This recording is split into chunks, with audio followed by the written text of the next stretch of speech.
So beautiful to be all together.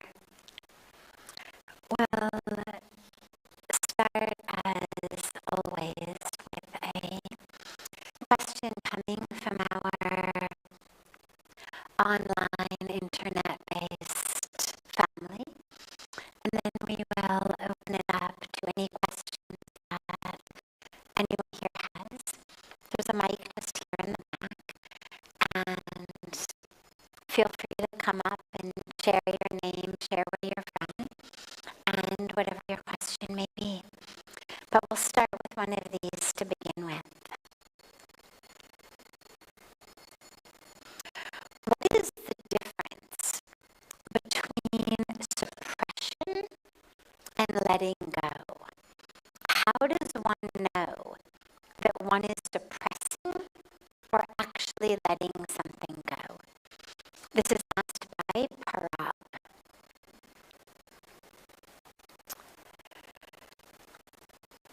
When you really let something go, when you forgive, there is an experience in the mind, yes, the heart, yes, but also in the very energetic systems of the body itself, of a freedom and a lightness. I mean, just think for a moment, imagine you're holding a grudge against someone, something big, something small, you're really angry. If you think about the physiologic experience of that anger, of that grudge, it's an experience of contraction. When we are angry, we are contracted. We are literally holding on to it. If you ask people to describe the color, the shape, the feeling of that anger in their bodies, you almost always get feelings and words of tightness. Tightness in the chest, tightness in the stomach, tightness in the abdomen. There is a contraction. When I'm angry, I feel tight, I feel contracted. When you forgive and let go, that tightness relaxes. It's literally like taking a muscle within you that is held very strong and very tight, and letting that muscle relax. Or it doesn't even have to be an anger and a forgiveness. It can be just letting go even of an expectation. You really, really, really want somebody to act in a certain way. They don't. Can you let it go? And the moment you do let it go, you find a freedom. Like let's say that you've got some attachment to a family member or a friend behaving a certain way. I hate it when he dresses like that. I hate it when she does this. They have to change. And you're stuck, you're tight. And the moment you say, forget it, let them live however they want to live, it's okay, it's not worth it. You know, I counsel people frequently relationship-wise, and one of the things I always say is, pick your fights. There are going to be things that are really super critical to you, that are worth fighting for. Okay. But not everything. Like most of the things, you've got to be prepared to just let it go.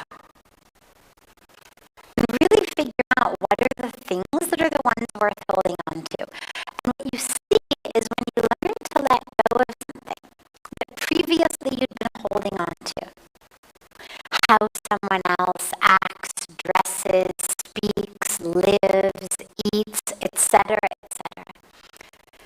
There is a lightness that comes over your physical body, like it feels like a huge exhalation. You're attached that people should respect you, or they should like you, or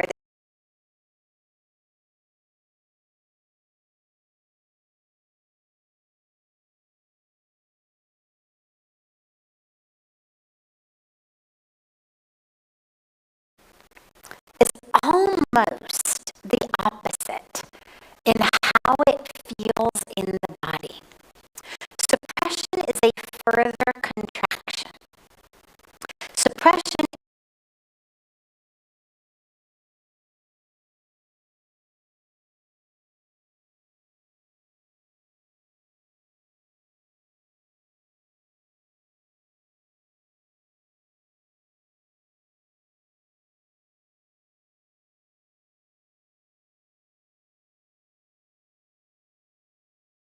or contraction in the energetic field, in the physical body, in the subconscious experience of life. So the way to know the difference is to ask yourself, when you think about that thing, do you feel free? Do you feel light? Do you feel expansive? Are you able to think about that person, that event, while you keep breathing deeply, while you keep smiling, while you keep allowing yourself to be a channel for the divine? Or the moment you think about that person, that thing, do you find either a tightness inside, or do you find that there's a part of you that is pushing it away? Because when we suppress something, we have to keep it down. And you're constantly trying to push it down. And then things in life happen and it gets triggered and it starts coming up and you constantly pushing it down. And so just see what happens when you think about that person or that thing and notice, what does it feel like in your body? What does it feel like energetically? And then you'll know whether you've really let it go or whether you've just suppressed it. Yeah, that's a great question because it's really important. Letting things go is critical and extraordinarily beneficial. Suppressing things is... No? They say strong spine, soft heart. So to me, it's common sense, soft heart. But I want to know from you, what do you think about the strong spine? This fact of being strong and grounded, and this fierce, this warrior type of energy. Is that something important for my sadhana or in general? I'm so sorry. Can you just help me understand a little bit more? The energy of self-hurt, is that what you were speaking about? No, the hurt, not hurt, like the heart. Heart, Thank okay, you. Yeah, so there is two forces. Soft heart, that's one way to get to evolve. Through the heart? Yeah, through the heart. And then another way is to be strong, like strong spine. Okay. Sorry for my accent. No, that's okay. It's half accent and half this, whatever they call it. Yeah, it's not fantastic. So it kind of garbles a bit of the sound. So you're asking is the best path to move forward from a soft heart or a strong spine? Yeah, or like, basically. I get it. Beautiful. Cool. Both. Really both.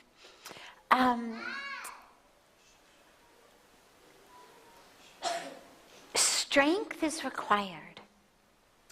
That strong spine, literally and metaphorically, is really important. There's a reason that when we sit to meditate, no matter what school of meditation you're studying from, we're always told, make sure to keep the spine straight. Not rigid, but firm, straight. Through that straight and strong spine, the energies flow much better. It keeps you awake, and it allows the energies to flow on a purely physiological level. We'll come to the other aspects in a moment. But just physiologically, if you think about or even take a moment and just sit for a moment, for 2 minutes, close your eyes, strong spine, not rigid, not gripping it, but you're quite erect, quite straight. And just take a moment and allow yourself to bring the awareness to your breath, or to a mantra, whatever you meditate upon. Just allow that awareness to come, keeping the spine straight and strong.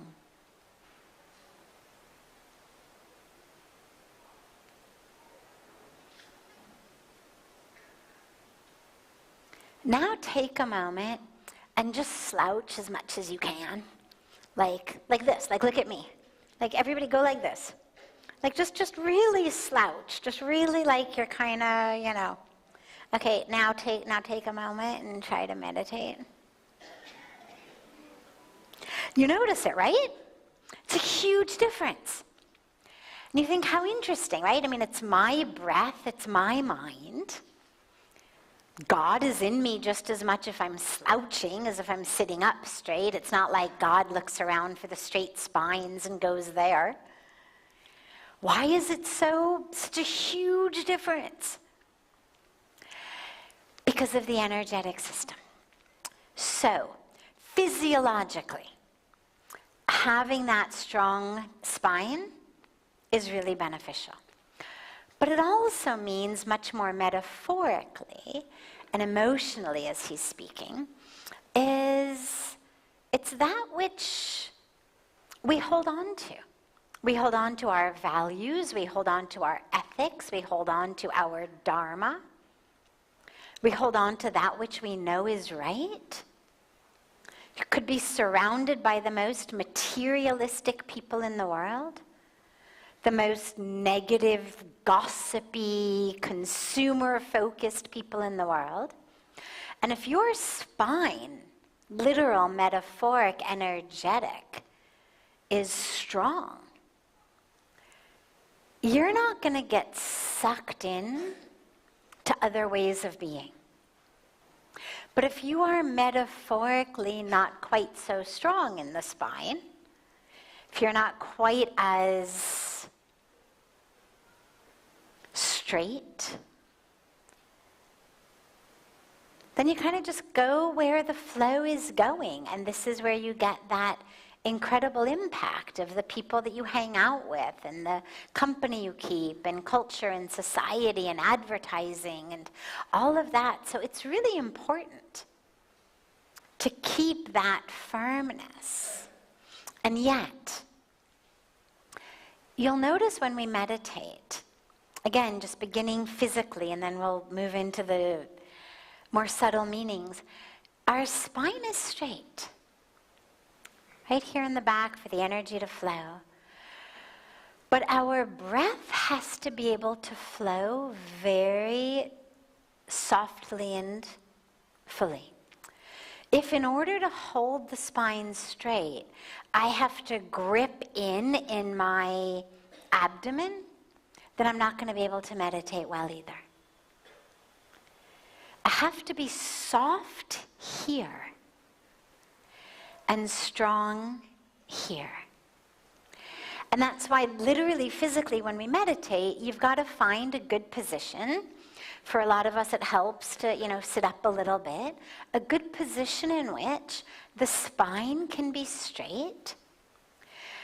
And the abdomen, the diaphragm, kind of all of it here is soft. As the breath flows in and flows out, we're not gripping the breath. Otherwise, there's no way to follow it and stay anchored in it quite so easily. So again, physically, physiologically, the heart chakra, the heart energy, all of the energy should be very soft. And then when you go deeper, a soft heart meaning I'm connected to all. My heart melts. My heart merges. That softness is so important. It's that which enables tears to pour down our face when we sing kirtan, when we love God, when we pray. It's what enables tears to flow out of our eyes when we see poor children, homeless people, animals in need, Ganga being polluted. Because through that soft heart, we're able to experience a connection with all. If my heart is rigid and fixed and in a box, then it's not able to melt and merge into oneness. So you want both. They're in a sense, you could think of them as the yin and the yang of both a physical and physiological meditation posture, as well as a deeper energetic way that we move through the world. Yeah, hold them both. Other questions? Yes, come.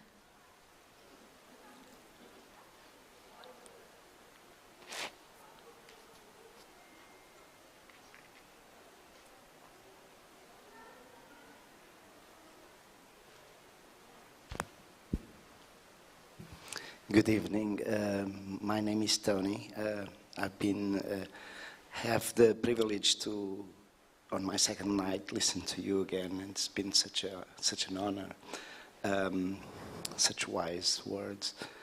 So my question is, you know, I've been a yoga teacher working for a charity, teaching on a charity, and as you practice more yoga, learn a bit of Vedanta and so on, those aspects of the life start, I'm quite passionate about it, start taking a little bit more commitment, and I find that my family does not necessarily understand that well.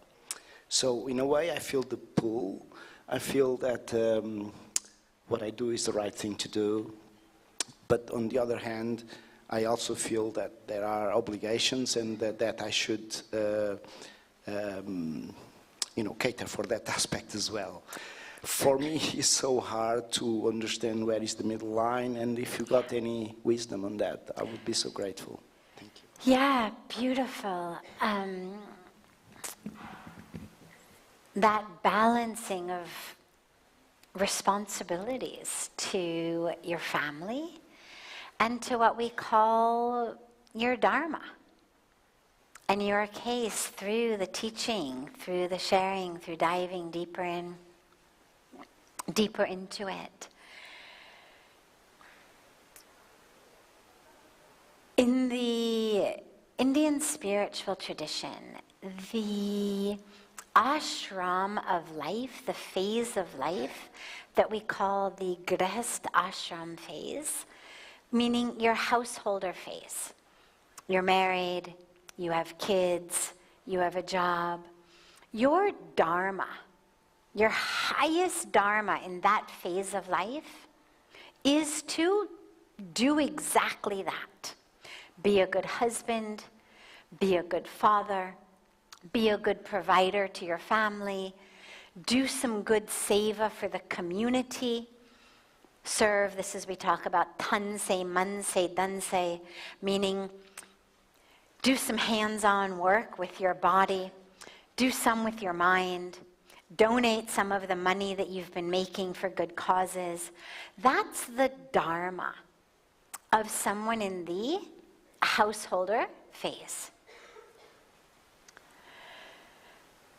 As you move from that phase into the next phase, which is called the Vanprastha ashram phase, which tends to happen at around 50 years of age, around kind of beginning of retirement phase.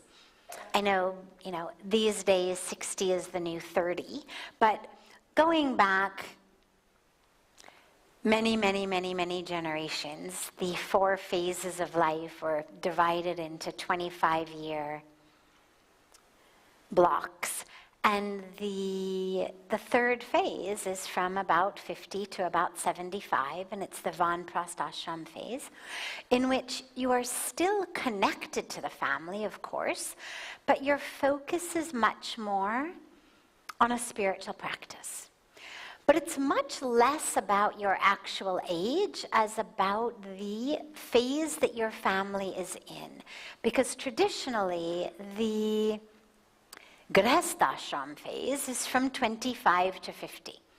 So if you got married around 25 and you started having kids around that age, by the time you're 50, your kids are well grown, well educated, in many cases already married on their own. They're settled.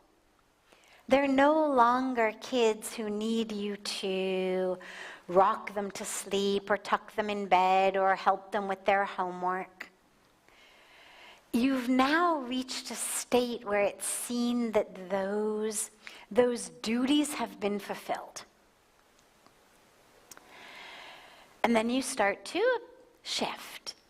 But even if you're not Indian, and even if your life has been on a somewhat different trajectory of years and time frames and whatnot, it's important to realize that there's always been an emphasis on a fluid nature of the role of your duty as a householder.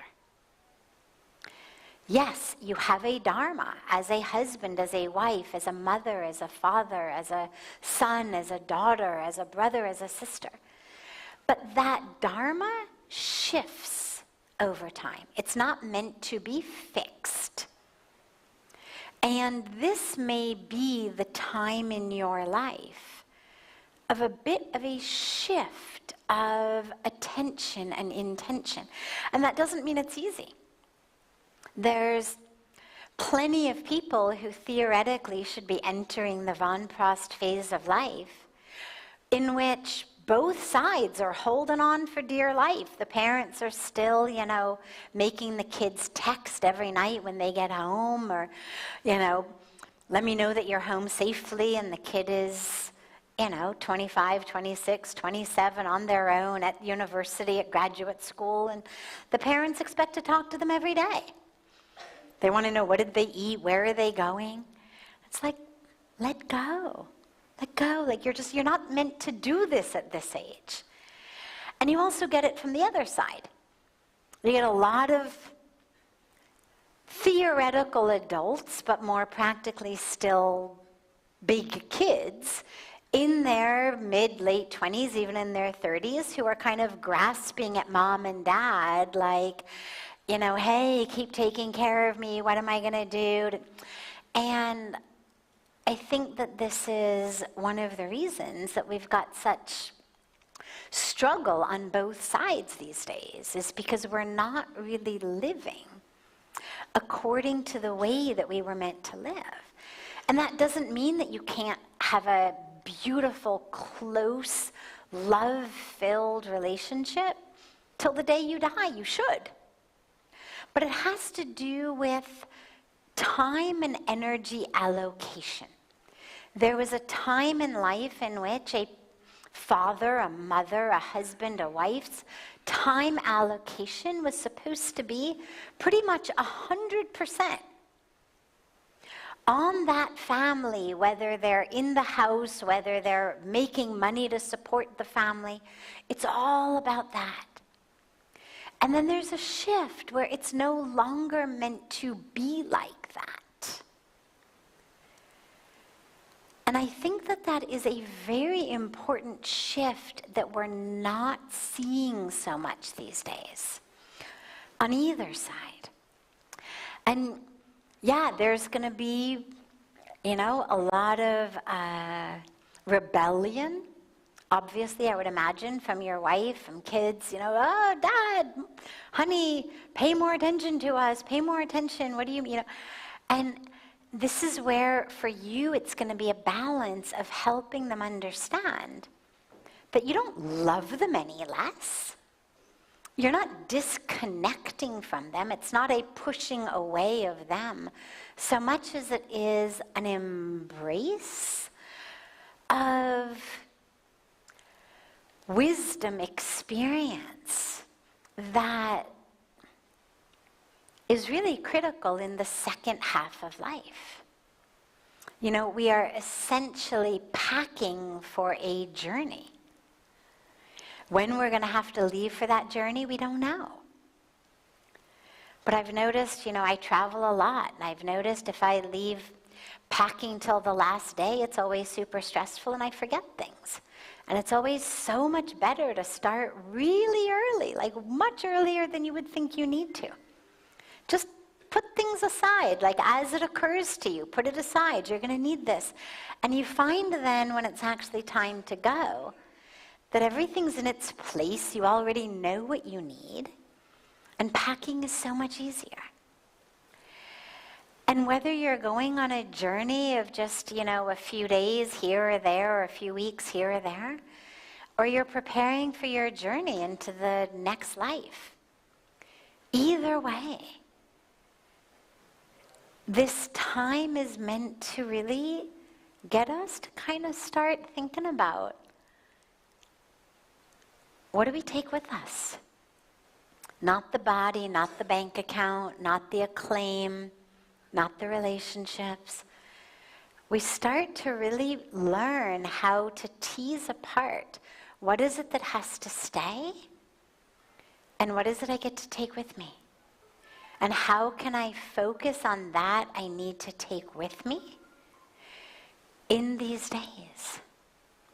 So maybe you can, explain it to your wife like that, hey, this is the phase of our life where we're supposed to be beginning to pack for our journey. And this learning, this diving into a spiritual practice, learning it, sharing it, is for me a way of doing that.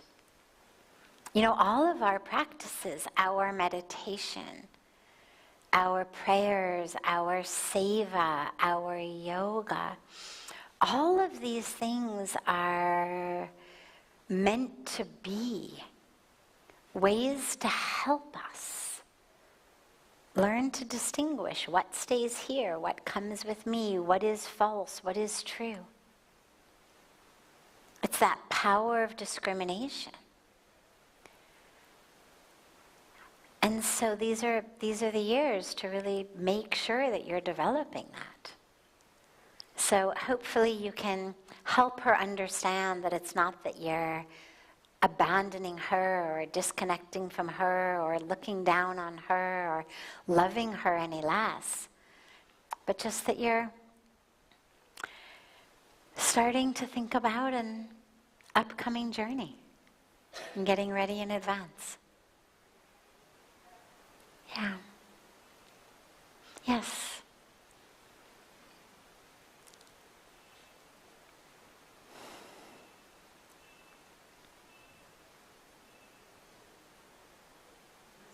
I bow down to you. I bring to you a bit of my body. My son at times, he feels anxious. He says, Ma, I have this feeling of anxiety which stays within me. Can you try to just speak into the mic? Yeah, perfect. Yeah. Thanks. So he brings to me a feeling of anxiety which he says that it just stays within me. Talking about my son, he's a beautiful soul, he's a healer, and it is his work. So when you hold him, you actually feel the sensitivity and the positivity flowing from him to me and to anybody who holds him. So that's the kind of person he is. He's a giver. So what do I carry to him in the message that you would like to give, that why is that feeling of anxiety that always stays? Everything that he does is absolutely correct. He's an excellent son, he's an excellent, human being. Yeah. Where is the problem? So, if you look around today, this feeling of pervasive anxiety is almost epidemic. Restlessness, anxiety, stress, it's almost in the very field that we live in. And in many cases, it's very possible to just pick it up because it is in the field, energetically. And especially as you speak about him as such an energetically sensitive person. He may very well be just picking up on the vibrations of a world of stress, a world of anxiety, a world of restlessness. I don't know if he's a vegetarian or not, but one of the ways, there's many ways, but one of the ways that we quite literally ingest anxiety is in the meat that we eat. Because animals, before they're killed, of course, are very nervous. They have a stress response. Whether they were raised beautifully and free range, or whether they were raised in an awful, industrial, commercial type of environment.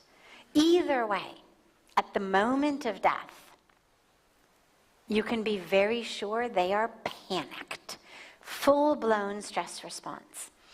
And when we ingest the tissues into which blood, which has stress chemicals, has flowed, we literally are ingesting those chemicals. And in many cases, depending on the animal that we're eating and our sensitivity, having those stress chemicals flow in our blood can actually be mistaken for us being anxious. So that's why it's also really important to make sure that what you take in is what we consider sattvic food. Food that is pure, that is light, that is balanced, that is vegetarian, that is, But on a third level, I would also have him really look deeply. A lot of people who go into the healing type of professions go in because they have something that needs to be healed. And it would be really helpful for him to be open to maybe working with someone, therapist, psychologist, another type of healer of some sort who could help him really dive in very deep. Clearly on the outer layers, he's very peaceful. But who knows, maybe inside him there's some unresolved stuff that is bubbling to the surface. So it could be any of those things or even a combination of them. Easiest, quickest thing is watch what you eat.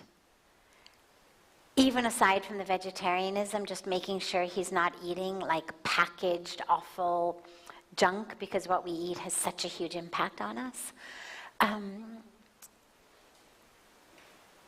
Looking within with someone's guidance and assistance to see whether there's any unresolved stuff that he's got inside.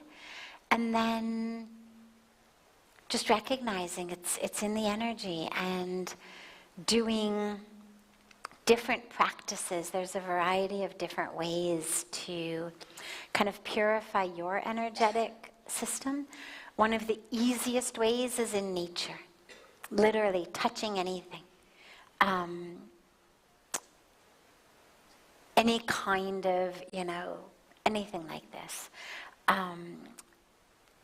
A lot of times when Pujya Swamiji and I travel abroad, here as well, but they set it up in such a way a lot abroad where after a function, instead of just kind of crowds coming and wanting to, interact or bow or whatnot, they'll actually set it up in such a way that we would stay on the stage and people will kind of come for a while and come forward and do pranam.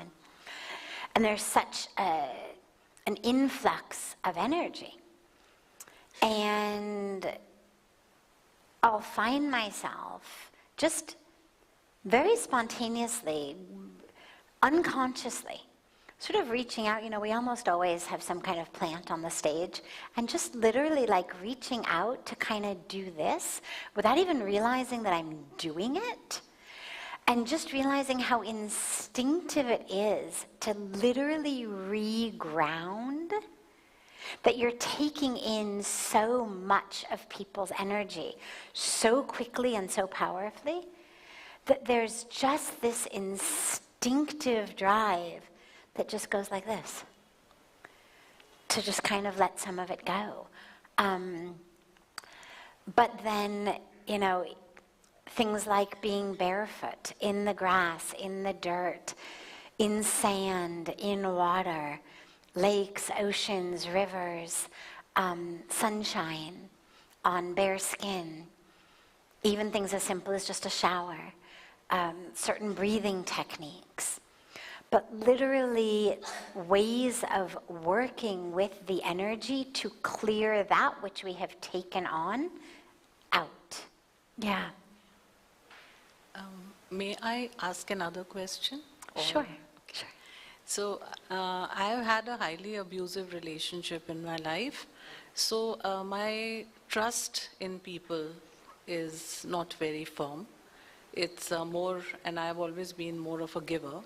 So there is some deep unresolved pain, So there might be a need to receive the love. The circulation is not there. It's like trying to just please others and make them happy. But whenever there would be a confrontation or whatever, I would just, shrink in horror. So there might be times that I want to speak out and, say my bit, but it won't come out. So I wonder whether there is a need of a relationship to fill that pain, or there is something in me that can enhance the love for myself. So I really don't know what is. Yeah, so a couple of pieces. When we have these unresolved, painful relationships from the past, they dictate our present and they dictate our future. The earlier in life they happened, the more impact they tend to have, but even things that happen in our adult life impact us hugely. Number one, we become afraid to trust again because you feel like that was so awful that I never want to go through that again. Yeah. The problem with that is you cut yourself off from life. It's like getting a sunburn and deciding that that hurt so badly I'm never going outside again. You're going to end up suffering a lot more. Physically, physiologically, emotionally. Like the diseases that you get from getting no sunshine are far worse than an occasional sunburn. But we do it to ourselves emotionally. We say, that hurt so much, forget it. I'm never opening my heart again, I'm never trusting. And we end up just hurting ourselves so much more. And the path for that really is just what we call Gyan Yoga. Just the deep awareness. Yes, it hurt. And yes, now I have become the perpetrator. I was the victim at that time. Now I'm the perpetrator. Because now in my cleverness of how I'm going to protect myself, I'm actually hurting myself. And with that just deep awareness and realization comes a resolve that says, forget it. Okay, that person was a schmuck. They hurt me. They made awful decisions. Or maybe they were even worse than that. Maybe they were really, horribly malicious. But I still deserve love. I deserve joy. I deserve freedom. I'm not going to let somebody else's bad actions deprive me of that which I need for life, which is love. The other part, though, the kind of people-pleasing part and not speaking what you feel, is the flip side of it, which is I'm so afraid of being hurt again that A, I'm not going to trust and open my heart, but B, I'm going to walk on tippy toes, metaphoric eggshells around everybody, lest anyone else also leave me. Yeah. And that's where the inner strength of A, I deserve love, but B, look, I survived. I had this awful relationship, but I survived. I'm still here. It means I'm so much stronger than I think. Look what they put me through, and I'm still here. Not only survived, but I thrived. It means I'm so much stronger than I think. And yeah, you know what? People may leave you in the future. Some you don't care about, some you do care about. It's part of the karmic journey. But if you don't speak your heart, if you don't show up in the fullest of who you are, then you're cutting yourself off from life. You're leaving yourself. In this fear that others are going to leave you, you've already abandoned yourself. It's like you're paving the way, you're sort of showing others what to do. I am worthy of being abandoned. Look how I abandoned myself.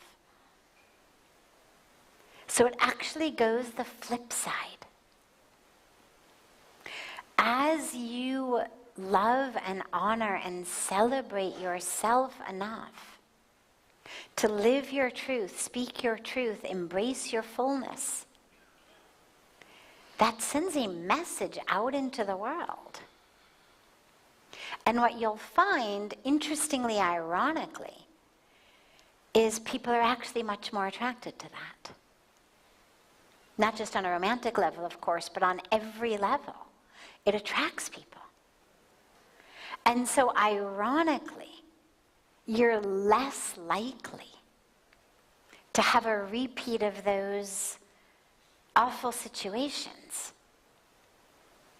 the more you honor and celebrate yourself. The more you take care of yourself, the more you speak your heart. The less you abandon yourself, the less of a message you're giving to the universe that says, hey, this is what I think I deserve.